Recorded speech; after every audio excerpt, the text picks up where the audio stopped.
ನಾವು ಬಿಜಾಪುರದಲ್ಲಿ ಸೆಪ್ಟೆಂಬರ್ 18ರಿಂದ ಜನವರಿ 1ರವರೆಗೆ PPP ಮಾದರಿಯನ್ನು ಕೈಬಿಟ್ಟು ಸರ್ಕಾರಿ ಸ್ವಾಮ್ಯದ ಮೆಡಿಕಲ್ ಕಾಲೇಜನ್ನು ಸ್ಥಾಪನೆ ಮಾಡಬೇಕಂತೇಳಿ ನಾವೊಂದು ಹೋರಾಟ ಸಮಿತಿಯಿಂದ 106 ದಿನಗಳವರೆಗೆ ನಾವು ಧರಣಿ ಸತ್ಯಾಗ್ರಹವನ್ನು ಕೈಗೊಂಡೆವು.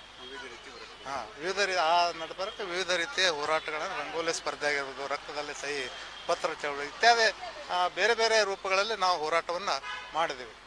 ಕೊನೆಗೆ ನಮ್ಮ ಹೋರಾಟವನ್ನು ಹತ್ತಿಕ್ಕುವಂಥ ಪ್ರಯತ್ನಗಳು ಕೂಡ ನಡೆದು ನಮ್ಮ ಹೋರಾಟಗಾರ 27 ಜನರ ಮೇಲೆ ಕೇಸುಗಳನ್ನು ಹಾಕಲಾಯಿತು, 6 ಜನರನ್ನು ಜೈಲಿಗೆ ಕೂಡ ಕಳಿಸಲಾಯಿತು. ಅದೇ ಸಮಯದಲ್ಲಿ ನಮ್ಮ ಜೈಲಿಗೆ ಹೋದ್ಮೇಲೆ ಜನರಲ್ಲಿ ಸಾಕಷ್ಟು ಆಕ್ರೋಶ ವ್ಯಕ್ತ ಆಗಿ ಅದಕ್ಕೆ ಸರ್ಕಾರ ಮಣಿದು ಮುಖ್ಯಮಂತ್ರಿ ಸಿದ್ದರಾಮಯ್ಯ ಅವರು ಬಿಜಾಪುರದಲ್ಲಿ ಬಂದಾಗ ಬಿಜಾಪುರಕ್ಕೆ ಸರ್ಕಾರಿ ಮೆಡಿಕಲ್ ಕಾಲೇಜನ್ನೇ ಕೊಡುವುದಾಗಿ ಘೋಷಣೆ ಮಾಡಿ ಹೋಗಿದ್ದರು. ಅದು ಅಲ್ಲದೆ ಇಡೀ ರಾಜ್ಯದಲ್ಲಿ PPP ಮಾದರಿಯನ್ನು ಕೈ ಬಿಡುವುದಾಗಿ ಮುಖ್ಯಮಂತ್ರಿಗಳು ಘೋಷಣೆ ಮಾಡಿದ ಪ್ರಕಾರ ಇವತ್ತು ಸಿದ್ದರಾಮಯ್ಯನವರು ಬಜೆಟ್ ಮಂಡಿಸುವ ಸಂದರ್ಭದಲ್ಲಿ ಬಿಜಾಪುರ ಮತ್ತು ಕೋಲಾರ ಜಿಲ್ಲೆಗಳಿಗೆ ಸರ್ಕಾರಿ ಮೆಡಿಕಲ್ ಕಾಲೇಜನ್ನು ಸ್ಥಾಪನೆ ಮಾಡೋದಕ್ಕೆ ಸಂಬಂಧಪಟ್ಟಂತೆ ಒಂದು ವಿಸ್ತೃತವಾದ ಯೋಜನಾ ವರದಿಯನ್ನು ತಯಾರಿಸುವುದಾಗಿ ಹೇಳಿದ್ದಾರೆ. ಈ ಘೋಷಣೆ ಇಷ್ಟಕ್ಕೆ ನಿಲ್ಲಬಾರ್ದು, ಅದು ಅತಿ ಶೀಘ್ರದಲ್ಲಿ ವಿಸ್ತೃತವಾದ ವರದಿಯನ್ನು ತಯಾರಿಸಿ ಅದಕ್ಕಾಗಿ ಅನುದಾನವನ್ನು ಮೀಸಲಿಡುವಂಥ ಒಂದು ವ್ಯವಸ್ಥೆಯನ್ನು ಮಾಡಬೇಕು. ಅತಿ ಶೀಘ್ರದಲ್ಲಿ ಮೆಡಿಕಲ್ ಕಾಲೇಜು ಸ್ಟಾರ್ಟ್ ಆಗಬೇಕಂತೇಳಿ ನಾವು ಆಗ್ರಹ ಮಾಡ್ತೀವಿ. ಈಗೇನು ಸಂಭ್ರಮಾಚರಣೆ ಮಾಡಿದ್ವಿ? ಇಲ್ಲ, ವಿಜಯೋತ್ಸವ ಅಂತಲ್ಲ, ನಾವು ಒಂದು ಖುಷಿ ಹಂಚ್ಕೊಂಡ್ವಿ.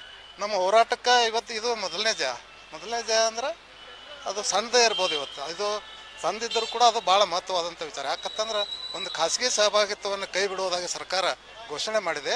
ಹಾಗೆ ಸರ್ಕಾರಿ ಮೆಡಿಕಲ್ ಕಾಲೇಜನ್ನು ಸ್ಥಾಪನೆ ಮಾಡೋದಾಗಿ ಹೇಳಿದೆ. ಅದು ಸ್ವಲ್ಪ ಕಾಲಾವಕಾಶ ಆಗ್ಬೋದು, ಆದರೆ ಅದನ್ನು ನಾವು ಸ್ವಾಗತ ಮಾಡ್ತೀವಿ.